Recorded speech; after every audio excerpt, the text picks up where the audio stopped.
여러분과 함께 오늘 저는 잠언 3장 5절에서 6절의 말씀을 가지고 함께 나눌 설교의 제목은 바로 이해하는 것 너머의 순종입니다.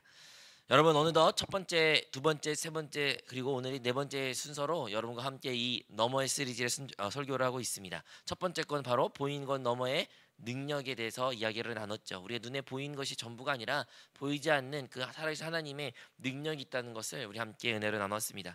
둘째는 들리는 것 너머의 주님의 역사라고 나눴습니다.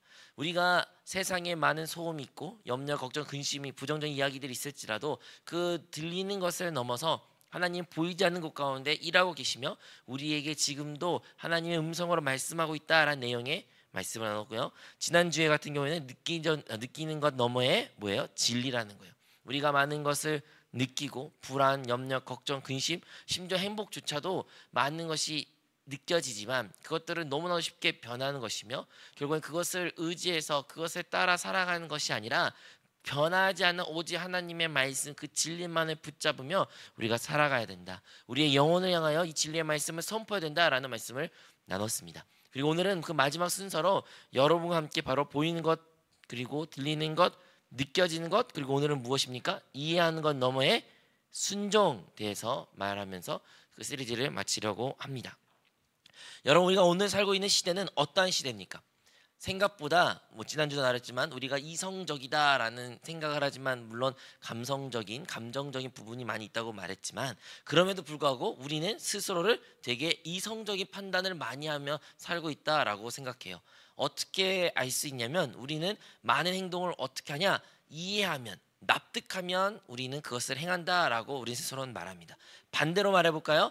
나에게 어떠한 불합리한 내가 이해하지 못하는 내가 납득할 수 없는 그런 상황이 놓이면 우리는 많이 분노합니다. 그것을 저항합니다. 그것을 받아들이지 않습니다. 이것이 우리가 살고 있는 현재의 많은 모습입니다. 옛날엔 안 그랬나요? 옛날에도 그랬겠죠. 하지만 옛날에는 그러한 마음이 있을지라도 표출을 잘 하지 않았던 그런 시대도 분명히 있었습니다. 더 과거로 거슬러 가면 표출조차도 할 수가 없었고 그것을 한 경우에는 목숨이 위태로운 그런 시대도 있었습니다. 하지만 오늘날에는 많은 자유가 보장되었고 개인의 자유와 또한 자기의 목소리를 낼 수 있는 그러한 환경이 조성되었기 때문에 이제는 내가 스스로 납득하지 않으면 내가 이것을 받아들이지 않으면 충분히 거절할 수 있고 그것에 대한 표현과 분노도 표출할 수 있는 시대에 우리가 살고 있습니다. 그래서 우리는 대부분 우리가 하는 행동에 우리만의 이유를 가지고 그 일을 행하고 있습니다. 그것이 옳든 그르든 상관없이 나는 나만의 이유가 있어서 이 일을 행하고 있다는 굳센 믿음을 가지고 행하고 있죠. 여러분도 지금 어떠한 이유 때문에 여러분의 삶의 결정을 내렸고 또한 이 자리에 나올 수 있습니다. 그러면 반대로 여러분이 이해하지 않는 것에서 여러분은 어떻게 지금 대하고 계십니까? 여러분의 상상으로 여러분이 경험하지 못한 이해되지 못하는 그런 부분에서는 여러분은 과연 납득하며 받아들이며 살 수 있겠습니까? 그런데요, 우리가 알아야 될 것은 하나님이 말씀하신 믿음은 이와 반대인 것입니다. 믿음이라는 것은 결국에는 우리의 생각과 우리의 상상으로 할 수 없는 그 너머의 것을 있는 그대로 받아들이는 것이 믿음입니다. 그것이 바로 믿음의 순종이라고 말할 수가 있는 것입니다.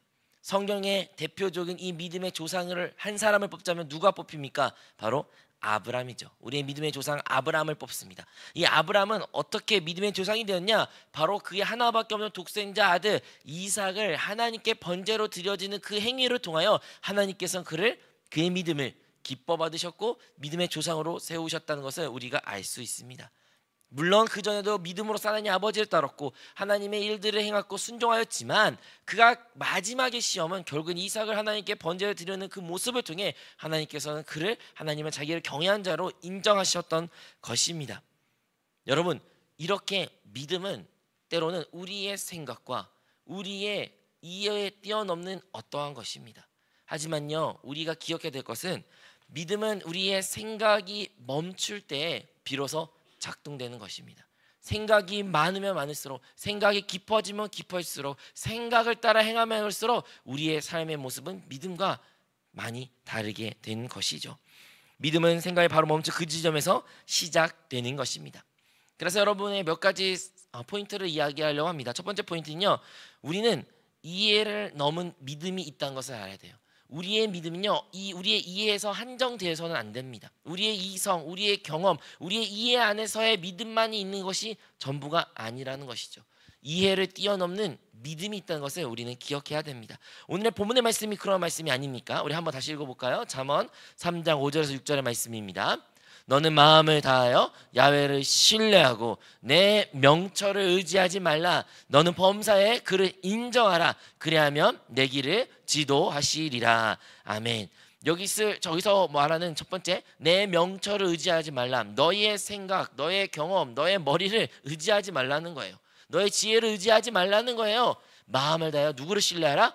야훼를 신뢰하라. 말이 좀 어려울 수 있지만 믿으라는 거예요. 하나님을 믿으라는 거예요. 너의 그 잘난 머리, 너의 그 잘난 이성, 너의 그 생각, 이해, 그 안에서 머물지 말고, 의지하지 말고 하나님을 믿으라는 거예요. 하나님을 믿을 때 하나님이 우리의 길을 인도하신다라고 잠언에 하나님의 말씀이 우리에게 말하고 있습니다. 하나님께서 진정으로 원하신 것은 무엇일까요? 바로 전적인 하나님에 대한 신뢰입니다. 하나님이 만물을 창조하셨고 모든 것을 행할 수 있는 분이며 지금도 말씀 한마디로 똑같은 우주를 만드실 수도 있습니다. 그런 전지전능하신 하나님인데 과연 우리에게 원하신 것이 무엇일까요? 우리의 손으로 무엇을 만들고 우리의 손으로 무엇을, 우리의 입으로, 우리의 손으로 어떠한 것이 하나님이 손이 없어서, 발이 없어서, 능력이 없어서 그러한 것이 필요하셔서 우리의 것을 기다리실까요? 아니죠. 그 전지전능하신 하나님께서 우리에게 원하신 것이 있다면 바로 우리의 전심, 우리의 온 존재에 대한 하나님을 향한 신뢰라는 것입니다. 우리가 온 마음을 다하여, 뜻을 다하여, 목숨을 다하여 주님을 사랑하는 것, 주님을 신뢰하는 것, 그것이 진정으로 하나님께서 하나님의 백성들에게, 우리에게 원하신 마음이라는 것은 우리는 알아야 됩니다. 창세기 22장에 그 아브라함이 이삭을 바치는 그 이야기를 돌아가자 보면 여러분, 이 인간적인 생각으로는 말이 안 되는 일입니다.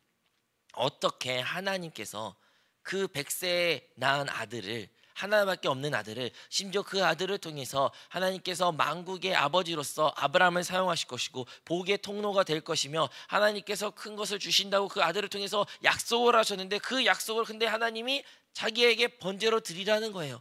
혹시 이 이야기 잘 모르신 분들은 번제라는 것은요, 어떠한 희생 제물을 죽이고 온 존재를 불로 태운 것을 번제라고 말합니다. 이 이후에 이스라엘 백성이 생겼고 수많은 사람들이, 하나님의 백성들이 제사라 법이 생겼을 때 다양한 제사가 있었지만 이전에는 무조건 번제밖에 없었어요. 즉 그냥 온 존재를 불로 태우고 그 향기로서 온 존재로서 하나님을 예배하는 예배밖에 없었던 것이에요. 즉 하나님께서 이삭을 바치라 했을 때 이삭을 그냥 하나님 이제 드릴게요, 하나님 사용하세요, 이런 것이 아니라 그를 죽이고, 죽인 것을 넘어 그를 불로 태워서 죄까지 아무것도 남기지 않고 하나님께 드려야 된다라는 것을 의미합니다. 그 비이성적인, 우리가 생각하는 윤리적으로 맞지 않는 그 일을 하나님께서 아브라함에게 요구하셨고 말씀하셨던 것입니다. 근데요, 아브라함이 그 말씀을 들을 때 어떻게 행했을까요? 많은 번민과 많은 생각이 있을지라도 그는 행동을 취했습니다. 어떤 행동이냐? 모든 짐을 쌓고 이삭을 데리고 그 모리아의 산으로, 하나님께 말씀하신 그 예배 드리는 장소로 그는 나아갔던 것입니다. 두려움과 떨림이 아마도 아브라함에게는 있었을 것입니다. 어떻게 그럴 수 있을까? 어떻게 해야지? 라는 많은 생각이 있을지라도 아브라함은 그 생각에 사로잡혀 그 생각 가운데 머물러서 아무것도 하지 않는 것이 아니라 그 생각을 뛰어넘어서 그냥 하나님을 신뢰하고 나아갔습니다. 일단 나아갔어요. 일단 밖으로 갔고 그 모리아 산으로 걸어갔습니다.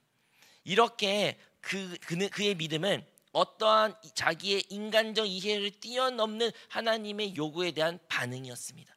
그리고 그 반응을 행했을 때 하나님께서는 그것을 보셨고 그의 모든 것을 받으셨습니다. 우리가 이렇게 불합리한 것들을 우리 인생 가운데 닥쳤을 때 우리는 하나님께 원망을 많이 합니다.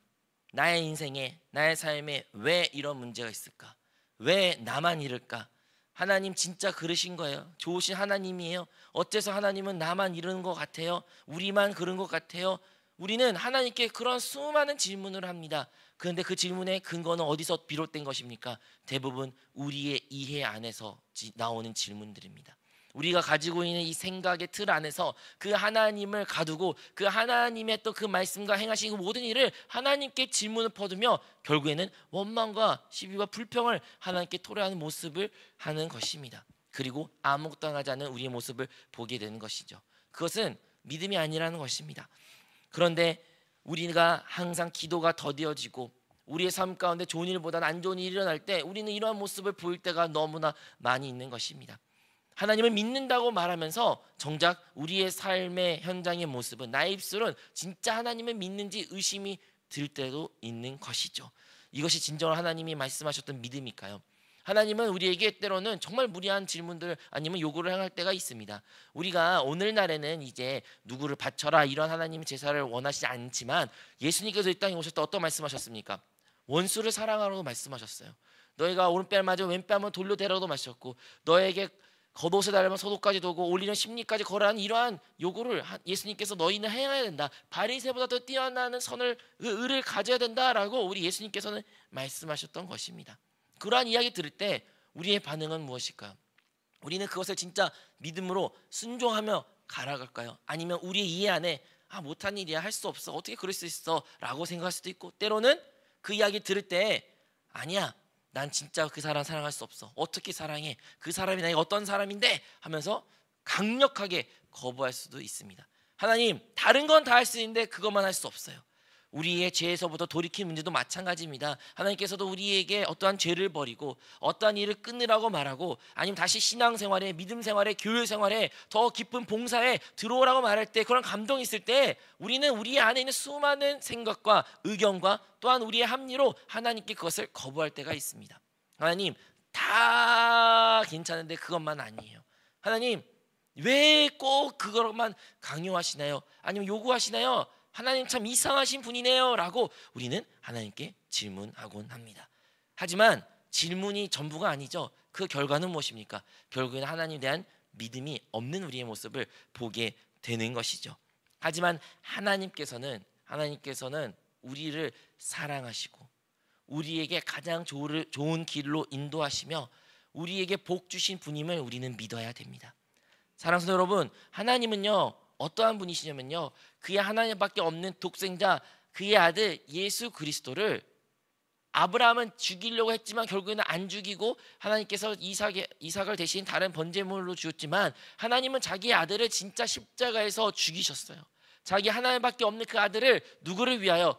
원수였던 우리를, 죄인이었던 우리를, 하나님과 상관없던 우리를 위하여 그 하나님 하나밖에 없는 아들을 십자가에 모든 물과 피를 쏟게 하셨고, 그 십자가에서 우리의 죄를 용서하셔 그래서 하나님의 사랑을 확증하셨던 것입니다. 하나님은 그만큼 우리를 사랑하신 분이에요. 여러분은 어떠한 것을 대신 해서 여러분의 원수를 살리시겠습니까?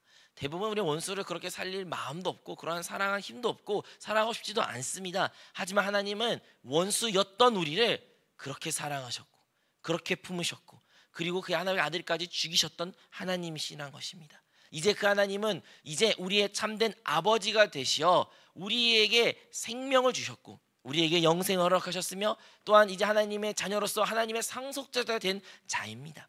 이제 우리가 하나님의 자녀, 하나님의 아들, 하나님의 상속자라면 하나님은 당연히 우리에게 가장 좋은 길로 인도하실 분입니다. 그렇기 때문에 사랑하는 여러분, 우리가 우리의 생각으로 우리의 이해로 이해되지 않는 상황 가운데 놓였을지라도 우리는 그 하나님을 신뢰하고 우리를 사랑하신 그 하나님을 믿으며 우리의 가장 좋은 길을 인도하실 그분을 따라야 될 줄로 믿습니다. 우리 하나님은 신뢰할 만한, 믿을 만한 분이라는 것을 기억하시기 바랍니다. 우리에게 왜 이러한 순종이 없을까요? 두 번째 포인트는 바로 우리가 때로는 너무 많은 계산을 하기 때문이에요. 많은 계산 때문에 우리의 순종의 결단이 늦어질 때가 있습니다. 여러분, 하나님께서 어떠한 말씀에 어떠한 감동을 줬을 때 우리가 만약에 그 상황 가운데 계산하기 시작하면 우리는 어떠한 순종도 할 수가 없게 됩니다. 이것을 하면 뭐가 좋지? 저거 하면 뭐가 좋지? 이렇게 하면 내가 어떻게 될까? 우리가 그러한 모습이 없을 것 같죠? 우리가 신앙생활의 대부분에 우리는 선택과 집중이라는 단어를 쓰면서 계산하는 것에 너무나 익숙한 삶을 살아가고 있습니다.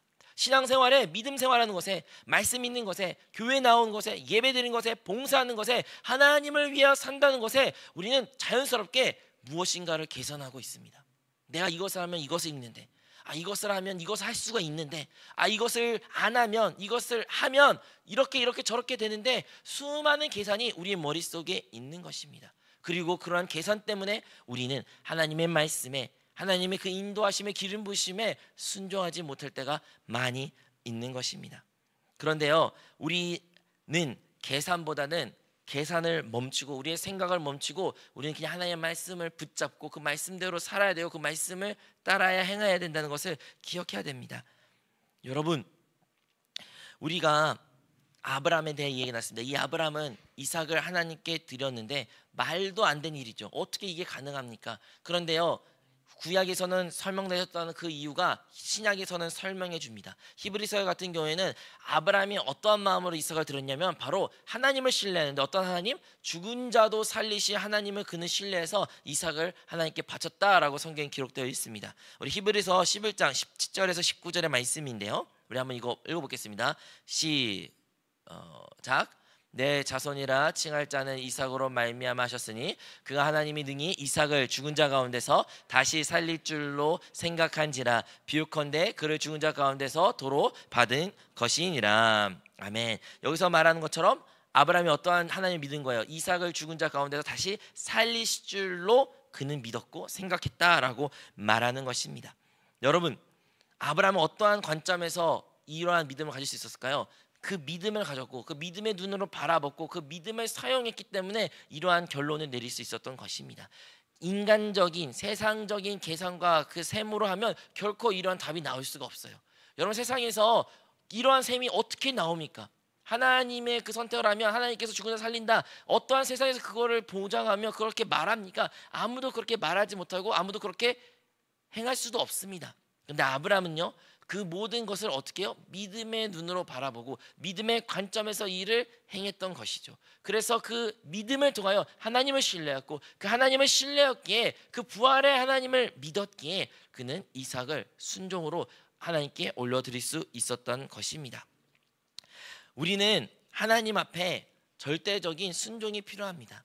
하나님 앞에 우리의 이 세상적인 관점에서 계산하고 옳고 그름을 따지는 것이 아니라 단순하게 주님의 그 인도하심의 그 기름 부의 그 말씀에 우리는 순종하는 의무가 있다는 것을 기억해야 됩니다. 여러분, 많은 생각을 하면 할수록 결국에는 우리는 그 선택에서 하나님께 기쁨보다는 잘못된 선택할 때가 많이 있습니다. 그리고 대부분의 믿음의 선택은 그 계산법이 세상 눈에 볼 때 아주 미련하게 보일 수밖에 없습니다. 그리고 그 가장 미련하는 결과는 바로 십자가입니다. 예수님의 십자가는요, 세상의 관점을 봤을 때 가장 최악의 수고, 가장 손해를 보는 것입니다. 그 십자가 때문에 예수님만 돌아가실 뿐만 아니라 그 십자가로 말미암아 모든 제자들은 흩어졌고 그 십자가로 말미암아 누구도 이제 예수라는 이름의 옛자로도 말할 수 없는 상황 가운데 놓였습니다. 세상의 계산법으로는 십자가는 악수입니다.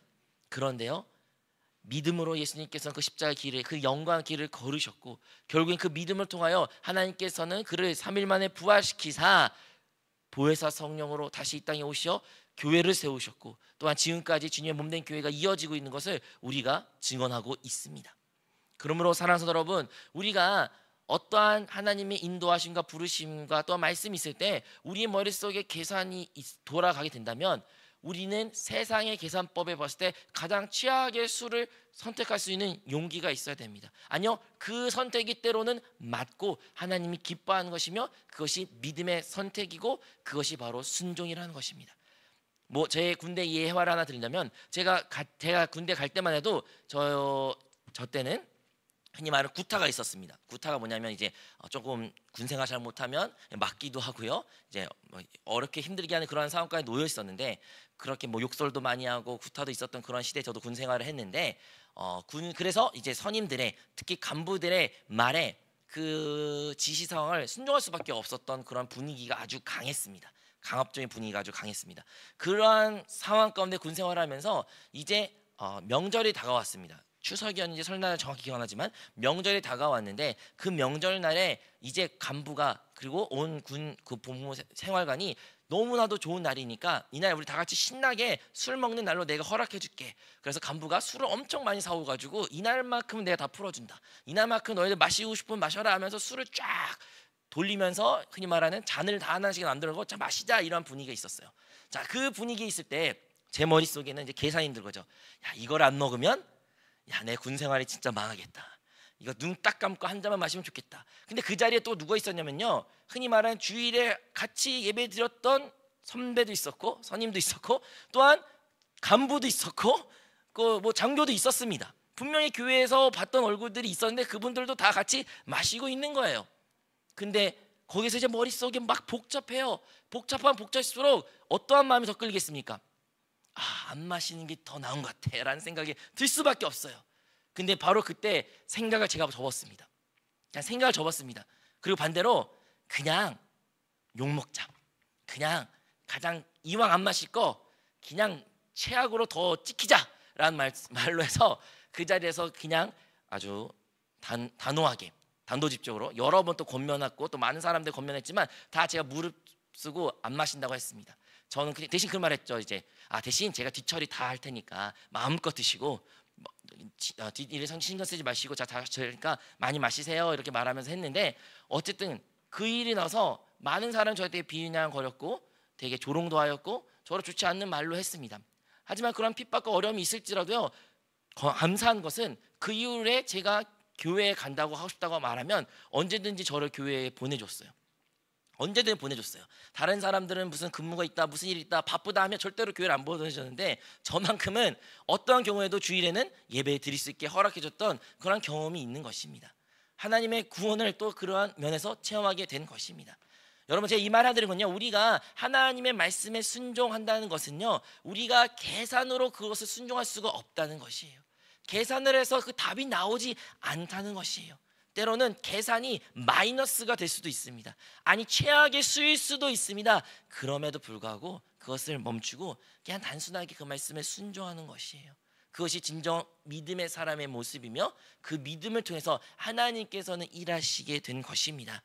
아브라함이 그 믿음의 순종을 통해서 결국엔 이삭을 하나님께서 받으셨고 다시 그 살아있는 이삭을 받았던 것처럼 저 또한 그 순종을 말씀에 순종하여 비록 처음에는 많이 힘들지라도 나중에는 결국에는 제 군생활이 특히 신앙생활에 있어서 되게 편했고 다른 사람에게 선한 영향을 끼칠 수 있는 기회도 많이 찾아왔던 것을 고백합니다. 이처럼 우리 삶 가운데 우리에게 어떠한 순종의 순간이 찾아오게 된다면 우리의 계산을 멈추고 세상에 말하는 이거 하라 저거 하라 이렇게 하면 너 뒤처진다 못한다 이거 지금 해야 된다 이 모든 말에 잠깐 내려놓고 그냥 단순하게 그냥 주님 말씀에 순종하며 그 주님을 신뢰하는 우리 모든 성도님이 되시기를 주님으로 축복합니다. 여러분, 신학에도 그런 이야기 나옵니다. 우리가 잘 알고 있는 베드로의 이야기. 베드로가야 밤새도록 물고기를 잡으려 노력했지만 한 마리도 잡지 못했어요. 근데 아침이 되자 예수님께서 오셔서 배를 빌리시고 말씀의 설교를 강해를 끝나고 나서 예수님께서 갑자기 생뚱만 이런 말합니다. 자, 이제 가서 깊은 데 가서 그물을 던져라. 근데 그물을 던져면 100% 물고기가 안 잡힌 것은 베드로는 알았습니다. 평생 동안 어부인 일을 했기 때문에 평생 동안 그 시간에 자기가 물고기를 한번 잡아본 노력을 해봤기 때문에 그 시간에 물고기 안 잡힌 것을 너무나 잘 알았어요. 그런데 베드로 어떻게 말합니까? 선생님, 주님의 말씀에 따라 내가 순종하여 그물을 던지겠나이다 해서 진짜 그냥 예수님의 말씀에 순종해서 바다에 갔고 그 바다에 그물을 던지니 그물이 찢어질 만큼 많은 물고기를 그가 잡았다라고 우리 성경에 알 수 있는 것입니다. 여기도 무엇이에요? 그 베드로의 수많은 경험과 이해가 있었지만 그 이해를 뛰어넘는 그 계산법을 뛰어넘는 어떠한 하나님의 말씀 인도하시 있다면 순종할 때 그거에 대한 합당한 하나님의 인도와 또한 복과 또한 하나님의 축복이 있다는 것을 우리는 알 수가 있는 것입니다. 그러므로 사랑하는 성도 여러분, 우리는 하나님의 말씀에 의지하여 그 모든 행동을 해야 되는 것입니다. 우리의 계산으로 따져서 말씀을 따라 살아간 것이 아니라 그 말씀이 우리의 삶을 이끌고 그 성령의 기름 부음에 따라 우리가 순종할 때 우리는 주님의 역사를, 주님의 일을, 하나님의 기적을 체험하게 될 줄로 믿습니다. 우리가 이해가 안 되고 우리의 머릿속에 계산이 잘 맞지가 않을지라도 그냥 하나님의 말씀을 따라 움직이십시오. 여러분 하나님의 인도하심에 따라 순종하십시오. 그것이 진정으로 하나님의 아들을 일컬어받는 자의 모습, 진정한 믿는 자의 모습일 줄로 믿습니다. 여러분 말하면요, 이 모든 일 가운데 이 모든 이 믿음의 사람의 공통점은, 그런 믿음의 사람의 모습은 무엇이냐면 하나님과 하나 있는 독단자라는 것입니다. 저는 이 말을 참 좋아해요. 무슨 말이냐면, 여러분 우리 그리스도인들은요 결국에는 예수 그리스도의 그 심판대 앞에 놓이게 됩니다. 심판대에 놓여. 근데 어떻게 놓이냐면요, 한 사람 그냥 개인으로 주님을 만나게 되는 거예요. 내가 뭘 많은 것을 누구의 사람의 핑계를 대고 이런저런 많은 말을 할 수 있어도 결국엔 나와 주님과 1대1로 정산할 것이 있다는 것입니다. 근데 그것을 우리는 이 세상에 살아가면서 그 과정을 거쳐야 돼요. 진짜 믿는 그리스도인은요 홀로 하나님을 만나야 된다는 것입니다. 누구의 하나님, 누가 말해서 한 하나님, 누가 친구가 불러와서 그냥 따라온 그런 신앙생활이 아니라 진짜 개인이 하나님을 만나서 하나님과 독대하는 시간을 가져야 됩니다. 근데 언제 그런 시간 갖는지 아십니까? 바로 우리의 이해를 뛰어넘는 어떠한 말씀이 있을 때, 우리의 계산이 맞지 않는 어떠한 결정을 내릴 때, 그때서야 우리는 하나님과 1대1로 결단하는 독단하는 시간을 갖게 되는 것입니다. 그전에는요 하나님과 굳이 독단한 시간이 필요가 없었어요. 그냥 너무 물 흐르듯이 너무 쉽게 너무 다양하게 그것들이 그냥 와 좋다, 좋은 게 좋은 거야, 이런 식으로 넘어갈 수 있었지만, 우리가 그 위기의 순간에 믿음의 어려움 가운데 믿음을 발현할 수 있는 기회가 찾아오면, 다른 말로 하면 고난과 시련이 우리에게 찾아오면, 그때서야 우리는 비로소 하나님과 1대1로 독단하여 하나님 앞에 우리의 믿음을 보이게 되는 것입니다. 여러분 혹시 지금 그러한 상황 가운데 놓여 있습니까? 많은 고난과 어려움과 또 문제 앞에서, 결정 앞에서, 미래에 대한 진로의 고민 앞에서, 아니면 믿음의 생활을 해야 될지, 아니면 세상에서 가르치는, 세상이 말하는 그 방향 가운데 갈팔질팡하면서 많은 선택의 기로에 혹시 우리가 놓여 있습니까? 그럼 여러분은 왜 지금 고민하고 계십니까? 왜 지금 여러분 마음을 정하지 못한 경우가 왜 있는 것입니까? 혹시 이해가 안 돼서요? 아니면 여러분의 계산법이, 셈법이 아직 잘 정산되지 않아서요? 여러분 만약 그러한 상황이라면 지금 여러분이 하나님과 독대할 수 있는 가장 좋은 시기라는 것을 기억하십시오. 지금이야말로 우리가 주님을 부르는 시기이며, 지금이야말로 우리가 다시 한번 주님께 돌이켜야 되며, 다시 한번 영 안에 거야 되며, 그 주님과 안에서 답을 얻어야 될 줄로 믿습니다. 마지막으로 우리가 기억해야 될 포인트는, 그 길 끝에서는 하나님이 일하심의 결과를 보게 된다는 것입니다. 사랑하는 여러분, 하나님께서는요 아브라함을 진짜 이삭을 죽이기 원하지 않으셨어요. 어떻게 할 수 있냐고요? 바로 하나님께서는 이미 아브라함이 이삭과 함께 그 모래사 올라갔을 때 그곳 가운데 무엇을 준비하셨냐? 순양을 이미 준비하셨어요. 이미 희생 제물을 준비해 놓은 상태예요. 다만 하나님께서는 그 아브라함의 믿음을 보기를 기다렸던 것이죠. 아브라함이 진짜 이삭을 죽이는 순간 천사를 보내서 천사가 다급하게 말합니다. 아브라함아 아브라함아 하면서 천사가 그 아브라함의 손을 멈추게 합니다. 그리고 내가 비로소 네가 나를 경외한 줄 안다라고 말하는 것입니다. 우리 한번 창세기 22장 12절의 말씀인데요, 이 말씀을 읽어보겠습니다. 시작. 사자가 이르시되 그 아이에게 내 손을 대지 말라, 그에게 아무도 하지 말라. 내가 내 아들 내 독자까지도 내게 아끼지 아니하였으니 내가 이제야 내가 하나님을 경외하는 줄을 아노라. 아멘. 우리 모든 신앙인들은 이러한 순간에 봉착하게 됩니다. 우리 모두는요 하나님을 경외한다고 수많은 입술의 고백을 해야 할 수 있습니다. 수많은 입술로서 하나님을 사랑한다고 말할 수도 있습니다. 하나님 말씀에 순종한 사람이에요, 나 하나님 순종할 수 있어요 라고 과거에 행할 수도 있죠. 그리고 그 마음이 저는 진심이라고 믿습니다. 하지만 그것을 하나님께 보일 수 있는 기회는 반드시 오게 되는 것입니다. 그게 언제요? 순종하는 기회가 찾아올 때, 진짜 나의 이해를 뛰어넘는 어떠한 순간이 다가올 때, 나의 이해가 아니라 하나님의 말씀에 순종하는 그 결정할 수 있는 그 시간이 다가올 때, 우리가 그 순종의 길을 걷게 된다면 하나님은 우리의 마음을, 우리의 진짜 본심을 기뻐 받으실 것이고, 그 뒤는 어떻게 해주셔요? 우리의 그 모든 것들을 책임지시고 복을 주신 그 선한 하나님을 우리는 신뢰해야 될 줄로 믿습니다. 거기서 나온 이야기 나오잖아요. 야훼 이레라고. 모든 것을 예비하신 하나님이라고 그 안에 나옵니다. 마찬가지로 하나님께서 우리의 삶 가운데 모든 것을 이미 예비하셨고 준비해 주셨습니다. 우리의 삶 가운데 많은 고난과 어려움이 있습니다. 이걸 어떻게 해결해야 되지? 이 문제가 어떻게 해결해야 될 텐데 라는 생각 우리는 하지만 하나님께서 이미 그거에 대한 답을 가지고 계셔요. 아니면 모든 것을 준비해 놓으셨어요. 다만 주님께서는 지금 기다리고 계십니다. 무엇을요? 우리의 순종을, 우리의 그 믿음에 대한 반응을, 우리 하나님의 그 말씀에 순종한 그 모습을 우리가 보일 때, 그 믿음의 길을 걸어갈 때 하나님께서는 기뻐 받으실 것이고, 또한 우리의 삶 가운데 닥친 그 모든 어려움 가운데서도 우리를 구원해 주실 것이며, 하나님의 그 일의 됨을 준비해 하신 그 하나님을 우리가 찬양하게 될 줄로 믿습니다. 사랑하는 여러분, 우리의 순종의 길 끝에는요 항상 하나님의 예비하심과 주님의 그 축복이 있다는 걸 믿으셔야 돼요. 진짜 믿으셔야 돼요. 그 믿음을 가지고 우리는 살아가는 존재입니다. 하나님이 무서워서 하나님이 나에게 벌 줄까 봐 그래서 하나님 말씀에 내가 복종해요, 이게 아니라 하나님이 나의 그 모든 길 끝에 가장 좋은 길을 인도하실 것을 그 믿음, 아브라함도 그랬죠. 죽은 자도 살리실 그 하나님의 가진 그 믿음, 가장 선한 길을 인도하실 그 하나님을 우리가 믿어야 됩니다. 오늘도 찬양의 가사에 좋으신 하나님, God is good all the time 이렇게 찬양했는데 그게 무슨 의미예요? 내 삶 가운데 어떠한 상황 가운데 있을지라도, 어떠한 위기가 어려움이 있을지라도 무엇을 믿는다는 거예요? 그 선하신 하나님을 믿는다는 거예요. 그 좋으신 하나님을 믿는다는 거예요. 그러면 믿으면 무엇을 해야 돼요? 순종해야 돼요. 우리 삶 가운데 비록 좁은 길일지라도, 그 십자가의 길일지라도 우리는 그 길을 선택해야 되고 그 길을 걸어대며 그 우리 안에 내주하신 성령님의 기름 부음을 따라, 그 말씀을 따라, 그 영을 따라 우리는 살아가야 되는 것입니다. 여러분, 오직 순종할 때만이 하나님께서는 그 봉사를, 우리의 삶을 기뻐 받으십니다. 우리가 예수 그리스도를 영접한 순간 우리는 이제 그 은혜에 감격하여 하나님께 감사드립니다. 하나님, 나를 구원해 감사합니다. 주님의 은혜 너무 감사드려. 내가 이제 하나님을 위해서 모든 걸 할 수 있습니다. 무엇이든지 하겠습니다. 주님, 나를 사용하소서. 네, 좋은 말이에요. 참 좋아요. 근데 그 말에 좀 살짝 함정이 있어요. 어떤 함정이냐? 내가 주님을 위해서 할 수가 있어요. 주님, 이제 내가 무엇인가를 할게요. 왜 주님을 헌신한다고 고백한 겁니까? 그 구원하심에 감사라고 말하지만 반대로 그 구원을 온전히 누리려고 마치 우리가 율법적인 행위로서 주님께 드려지는 우리의 모습이 있다는 것입니다. 근데 그것이 진짜 나에서 비롯된 것인지 아닌지 어디서 확인할 수 있냐? 바로 순종에서부터 확인할 수 있는 거예요.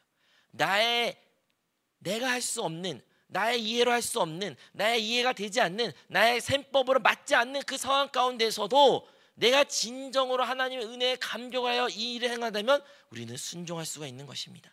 반대로 거기에서 우리가 셈을 따지고 옳고 그름을 따지고 이해를, 나를 납득시켜줘, 납득 안 되니까 나 그걸 용납 못해, 이러한 태도로 취한다는 것은 여전히 내가 사는 것이고 나의 방법을 하나님을 섬기며 그리스도가 사는 것이 아니라 아직도 여전히 내가 산다는 것을 우리는 기억해야 된다는 것입니다. 그러므로 우리는 진정으로 이제 내가 사는 것이 아니요 그리스도께서 내 안에 사는 삶을 살아간다는 그 실제적인 실행의 모습은 어떠한 모습이냐? 바로 순종을 배우고 순종을 따라 사는 사람들의 모습이다. 이렇게 알아면 됩니다. 예수님의 이야기를 한 가지 하고 말했으면 되겠습니다. 예수님은 이 땅 가운데 하나님의 아들로서 모든 것을 하셨고 모든 것을 행하실 수 있으며 모든 것을 능통하셨던 분입니다. 지혜가 많으셨고 다른 사람들을 잘 가르치셨던 분이죠. 하지만 그럼에도 불구하고 예수님께서 이 땅에 오셔서 한 가지의 공과, 그가 배워야 될 것이 있었다면 무엇이었냐? 바로 순종이었습니다. 순종. 무슨 말이냐? 예수님께서는 이 땅에 오실 때 그분도 의지가 있으셨고 그분도 생각이 있으셨고 그분도 자기가 원하는 선양이 있었을 거예요. 이게 좋고 저게 싫다. 그런데도 불구하고 예수님은 이 땅 가운데 내가 행한 모든 것은 아버지의 뜻대로 했다 라고 말씀하셨어요. 자기의 뜻이 있는데도 불구하고 자기는 아버지의 뜻대로 모든 것을 말했으며 행했다고 말했습니다. 그리고 그 결정체는 또 무엇입니까? 그가 이제 십자가 죽기 전에 마지막으로 하나님께 기도했을 때 그 골고다 언덕 들어가기 전에 예수님께서 하나님께 기도합니다. 주님, 아버지, 할 수만 있거든 이 잔을 나에게 치워달라고, 내가 이 잔을 마시지 않기를 원한다고 말씀하시면서도 그가 말한 기도는 그런데 내 뜻대로 하지 마시옵고 아버지 뜻대로 하옵소서라고 고백을 한 것입니다. 예수님은 그 순간에 무엇을 선택한 거예요? 하나님을 신뢰하고 하나님의 말씀에 따라 그 인도하심을 순종했던 것입니다. 자기의 생각과 의지와 셈이 다 있을지라도 다 그것을 내려놓고 믿음으로 하나님께 순종했고 그 순종의 끝은 무엇이었습니까? 세상 사람들이 보기에는 가장 추악하고 슬픈 십자가였지만 하나님께서 그 십자가를 도리어 선으로 바꾸사 영광으로 바꾸시고 영광의 십자가로, 구원의 십자가로 이제 우리에게까지 그 구원이 임하게 된 줄로 믿습니다. 그러므로 이제 우리의 일상생활 살아갈 때 무엇을 해야 되냐? 우리 안에 있는 그 이해의 벽들을 하나씩 하나씩 허물어야 됩니다. 자, 여러분들은 지금 어떠한 이해의 벽이 있어서 아니면 그 이해의 샘의 벽이 있어서 여러분이 그것을 하나님께 나아간 것을 방해하는 것이 혹시 있습니까? 그것이 여러분의 뭐 문제일 수도 있고요, 사람과의 관계일 수도 있을 수 있고요, 여러분의 직장과 장래의 문제일 수도, 학업의 문제일 수도 있습니다. 하나님과 여러분 사이에 어떠한 그 이해의 벽이 있어 그 이해의 벽 때문에 하나님께 나아가지 못한 것이 있으면 우리는 그 이해의 벽을 뛰어넘어야 됩니다. 이해에 넘은 순종이 우리에게 필요한 것입니다. 여러분, 우리가 그 이해가 돼서 순종하는 것이 아닙니다.